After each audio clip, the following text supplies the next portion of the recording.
de crecimiento de las exportaciones, de sustitución de importaciones, porque por primera vez, además, en nuestra historia, el crecimiento del mercado interno, el crecimiento de las exportaciones no constituye una cosa incompatible y se da en forma armoniosa y virtuosa. ¿En dónde está entonces hoy el gran desafío?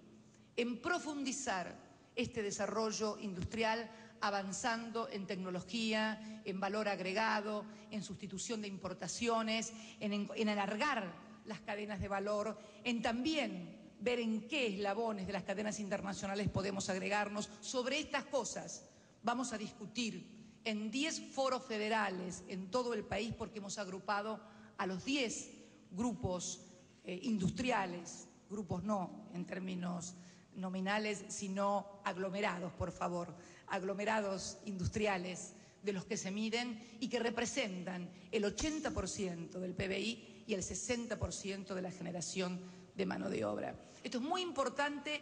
¿Y por qué no se pudo hacer antes? Y muy fácil, porque en el año 2005 estábamos saliendo del infierno, casi hasta el año 2007. Luego vino la crisis del 2008. ¿Y por qué digo yo construcción de certezas? Porque nos discutieron desde el primer día hasta el derrumbe de Wall Street que el modelo que teníamos que seguir era ese que se había derrumbado. Y nosotros, afortunadamente, casi terca y empecinadamente, insistimos en que el desarrollo y el modelo de acumulación con matriz productiva diversificada e inclusión social era el camino más apropiado. Y no nos equivocamos, no nos equivocamos. También el impacto que ha tenido los precios internacionales de los commodities en nuestros precios internos, que han impactado en un 40%, porque más allá de ser productores de commodities, es claro que su precio internacional termina también impactando en los precios internos de nuestra economía. Pero también para referirme un poco al otro pilar, al otro gran pilar de todo este modelo de cambio que ha sido, y valga la redundancia, el tipo de cambio, producto de flotación administrada, y su pretendida pérdida de competitividad desde algunos sectores que empujan devaluaciones que ya sabemos a quiénes sirven y también sabemos a quiénes perjudican, y que por lo tanto no vamos a someternos a presiones de ninguna naturaleza que distorsionen el modelo.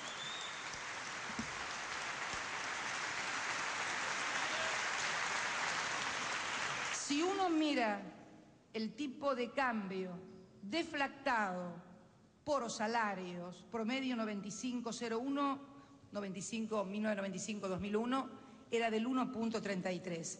En diciembre es del 1.83, una diferencia del 37,4%.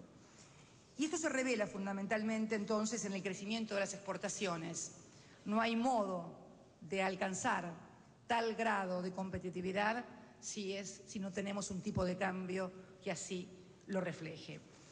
También hemos creado el Ministerio de Agricultura y Ganadería en un país que iba a tener, según algunos, que importar trigo y carne.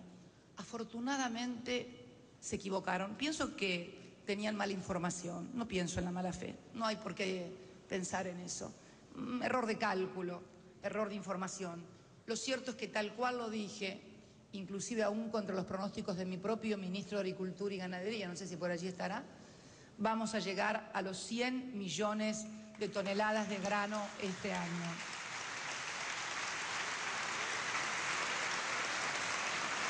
Con un crecimiento en la producción de trigo que hemos doblado la producción tanto del año 2009 como 2008, superando los 14 millones de toneladas. Y en cuanto a que teníamos que importar carne, no se preocupen, que hemos podido exportar carne en el año 2010 por 1.200 millones de dólares.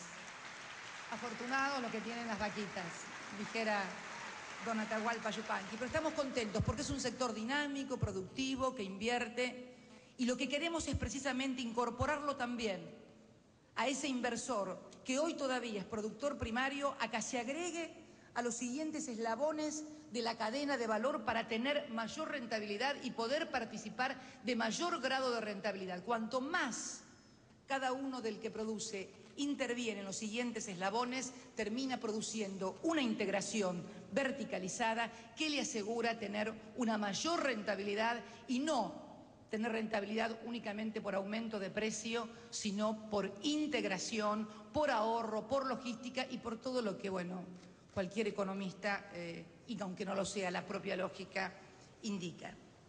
El financiamiento ha sido muy importante por parte del Ministerio de Agricultura y Ganadería de la Nación, que ha suscrito con las provincias argentinas convenios por más de 180 millones de pesos en ayudas de fondos rotatorios para los distintos cultivos, 185 millones en materia de ganadería, más de 5.000 millones en los créditos que hemos lanzado con tasas subsidiadas que nos han dado un monto de 130 millones, nada más que en tasa subsidiada en el Banco Nación, por préstamos de más de 5.000 millones, hemos colocado numerosos créditos que han llegado a los pequeños y medianos productores. Ni que hablar también en materia de crédito del lanzamiento del proyecto de los créditos del Bicentenario, que ya hemos otorgado más de 2.000 millones de pesos y han permitido explicar también el crecimiento de este año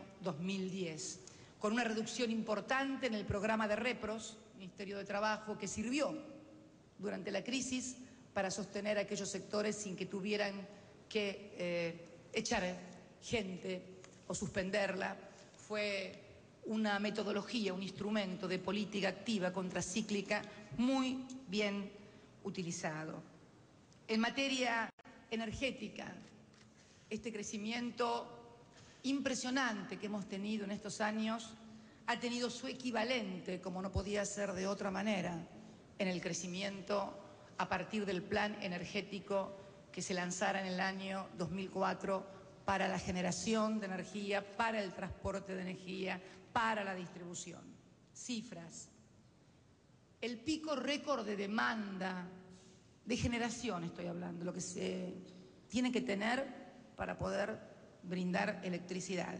En el año 2003 el pico récord era de 14.350 megavatios.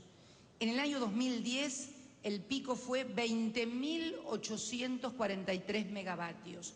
Se explica por dos vías: la vía del crecimiento de la actividad económica y la demanda interna, producto del desarrollo y del acceso de las clases populares a bienes que antes no poseían.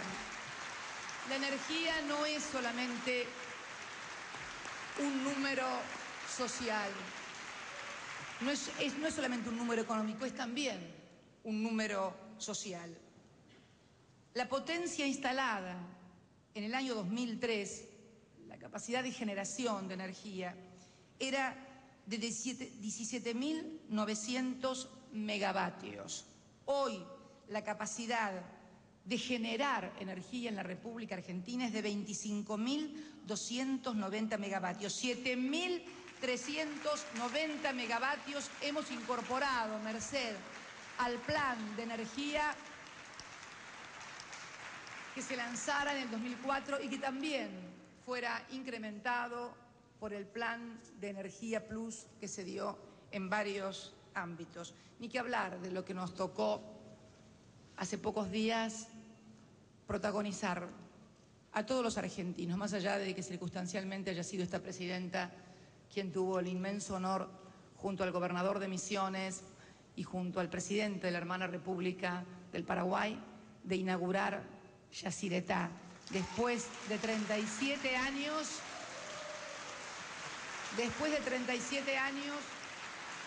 finalizar esta obra que también acompañará este año en septiembre a otra obra emblemática también, no solamente desde lo energético, sino desde lo científico y tecnológico, como es la inauguración de Atucha 2, que vamos a hacerlo en septiembre de este año, incorporando más de 700 megavatios también al parque de generación.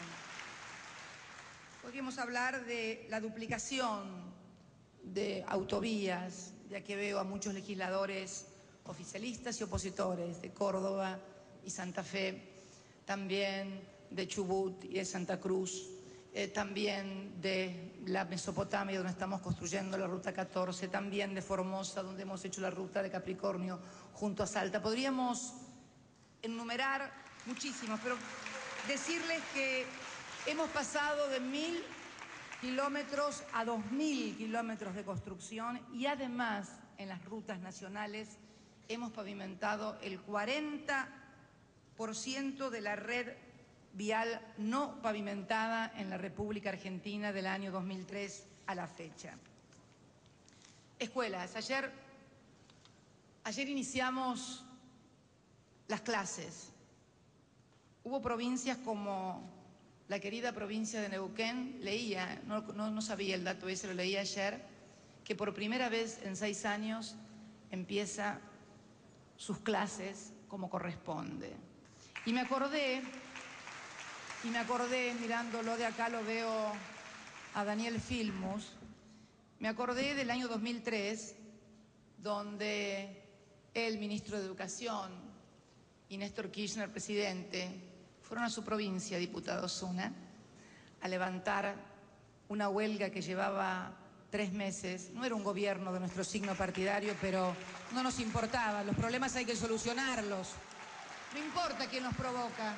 Lo importante es que todos sepamos darle una solución a esos problemas. Y desde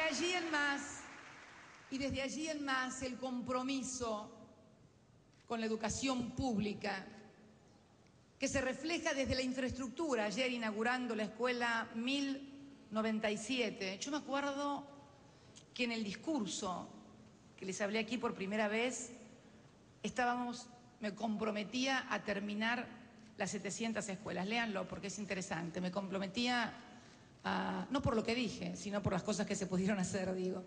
Me comprometía a terminar el plan de 700 escuelas que él había iniciado y que no habíamos culminado. Y me comprometía a llegar a las 1.000 escuelas. Y la verdad que todavía falta todo este año, y no solamente hicimos las 700, sino que hicimos 1097 escuelas. Y déjenme decirles que me siento muy orgullosa. Me siento muy orgullosa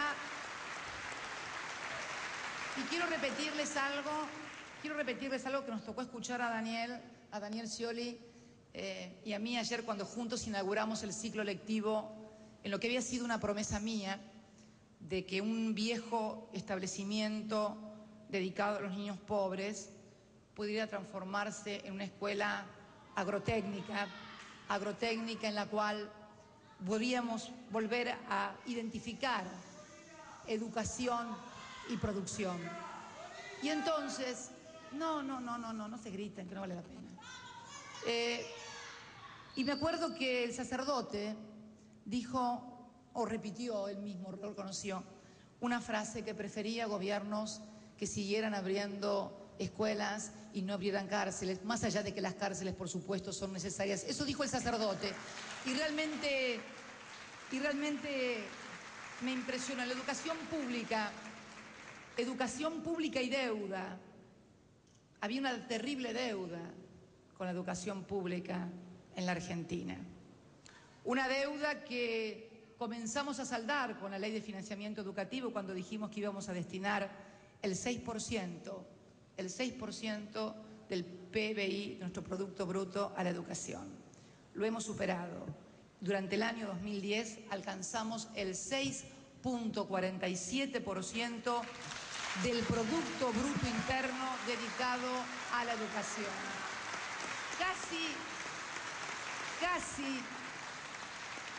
Casi invertido a lo que era la ecuación anterior al 2003. En el año 2003 se dedicaba un 2% del PBI a la educación y más del 5% al pago de la deuda. Ahora hemos invertido esa ecuación y se destina el 2% del PBI al pago de la deuda y el 6,47% a la educación pública. Lo que ha significado además,